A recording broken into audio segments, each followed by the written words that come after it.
If you're a mid to senior career woman with 15 years plus experience, there's a high chance that you're playing smaller than you think. And I say that with love. I'm Georgie Hubbard and I've spent 12 years in recruitment, and I've seen time and time again how incredibly capable women quietly hold themselves back. Not because they lack talent, but because of habits that feel responsible and end up costing them promotions, influence, and long-term leverage. So today, I'm going to share the 4 of the most expensive career mistakes that senior women make and how to stop making them before it's too late. Because these mistakes don't look dramatic until someone else overtakes you. So let's set the scene for a moment. Right now, women make up nearly half of the workforce, but at a senior leadership level, that number drops dramatically. Globally, women hold roughly a third of senior management roles. And when you look at CEO levels, it's under 10% in many markets. And here's what's concerning me even more and keeping me up at night. Reports show that men are applying for promotions at a significantly higher rate, often when they meet around 60% or less of the criteria.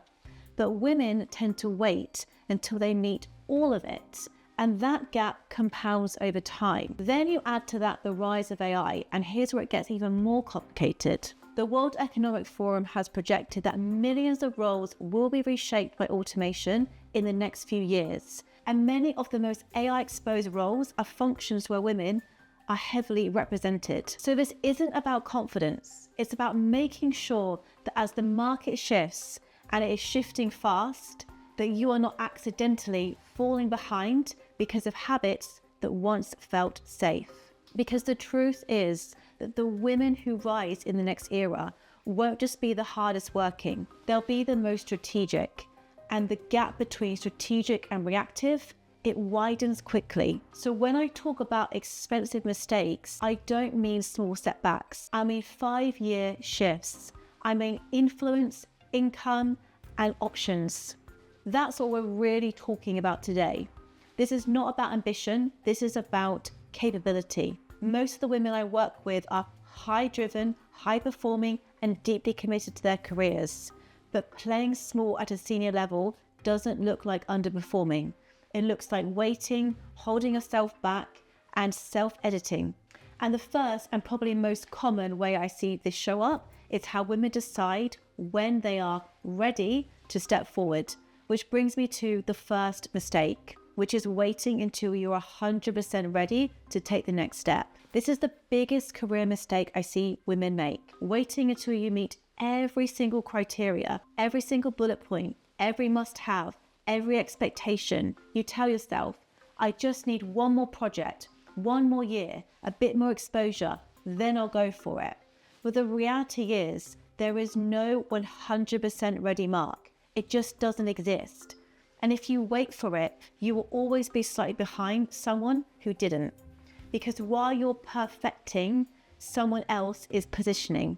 While you're preparing, someone else is applying. And this compounds. And that gap in behavior becomes a gap in experience. And experience at the level you only get by stepping into it, not by preparing for it endlessly. And let me say this clearly as someone who's worked in recruitment for the last 12 years. Companies are not sitting there ticking off whether you meet 100% of a job description. They care about the skills you bring, the problems you solve, the outcomes you deliver, and that's it.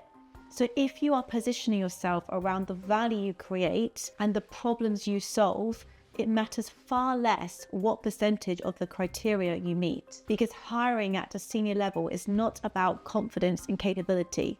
It's not a box ticking exercise. So here is the reframe. Stop asking, am I fully ready? And start asking, am I capable of learning the rest? If you're sitting at around 60% alignment, don't see that as underqualified. That's a stretch and a chance to step out of your comfort zone. And stretch is where careers accelerate. Waiting feels responsible, but at a senior level, waiting is incredibly expensive. So that's why women play small, they wait. The second mistake I see women make is shrinking their impact with language. This one is subtle. It doesn't look like self-sabotage. It looks like humility. And I see it all the time. Women saying things like, I helped with, I was lucky too, I supported. No. You led, you delivered, and you drove. But the language you use doesn't reflect that. And language really matters. Because at that senior level, perception is shaped in seconds. Executive rooms aren't evaluating whether you've worked hard. They're evaluating whether you believe you belong there. When you qualify yourself, when you soften contribution, when you minimize your role in outcomes, you signal doubt. And doubt at senior level gets amplified. I've sat in interview debriefs for over a decade, and I can tell you this. The woman who did 80% of the work will describe it cautiously. The man who did 40% will describe it as a transformation. This is not arrogance, it's about accuracy. If you reduce costs by 20%, say that. If you led the turnaround, say it. If you're accountable, own it. Because when you shrink your language, you shrink your perceived impact. And when your perceived impact shrinks, so does your influence. So here's the shift.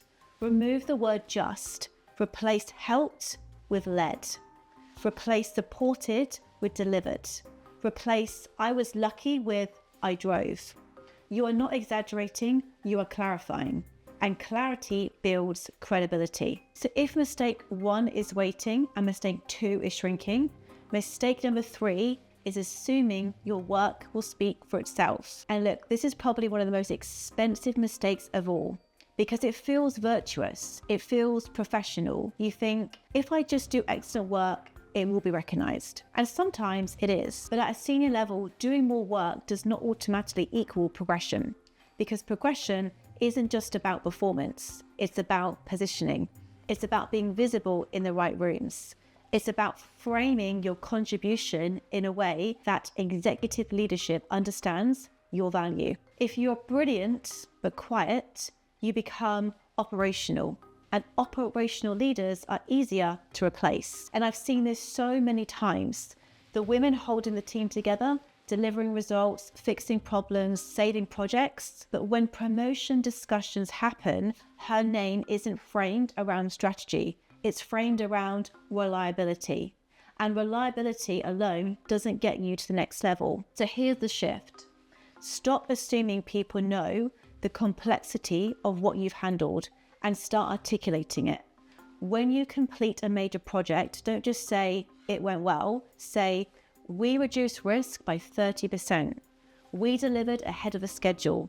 We protected this much in revenue. We navigated stakeholder resistance across 5 business units. Make the invisible visible, because at a senior level, you don't progress by doing more. You progress by making your impact well known. And if leadership cannot clearly articulate what you uniquely bring, you don't have a performance problem, you have a visibility problem. Okay, so the final mistake I see mid to senior career women make is letting your network go cold. And this one is so costly and can happen over a period of time, even months or years. And most women don't feel the cost of it until they need their network. They're busy, they're delivering, they're firefighting, they're holding the teams together, and network feels optional, or worse, uncomfortable. So they tell themselves, I'll reach out when I need something. I'll activate my network if I decide to leave. I'm just too busy right now. But the reality is your network is not something you switch on. It's something you build continuously.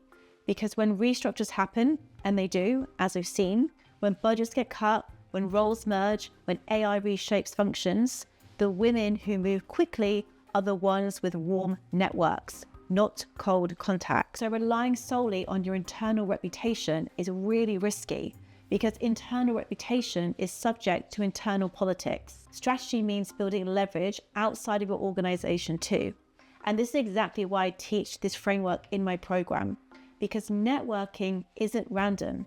It's not transactional. It's not collecting contacts. It's about knowing who matters in your ecosystem, staying visible in their world, and adding value consistently, and then nurturing those relationships before you need them. That's how opportunities become conversations, and that's how pivots happen smoothly. And that's also how you protect your career in the long run. If the only time you reach out is when you need something, you waited too long. Strategic women build networks in seasons of stability, so that in seasons of change, they have options, and options are so powerful. So let me leave you with this. If you're a mid to senior career woman listening to this right now, and you recognize yourself in one of these mistakes, don't ignore it.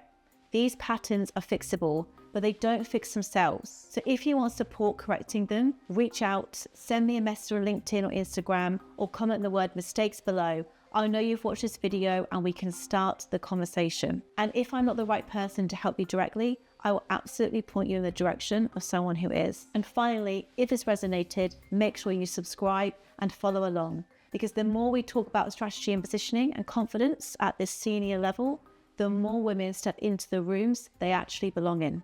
So thank you so much for watching today.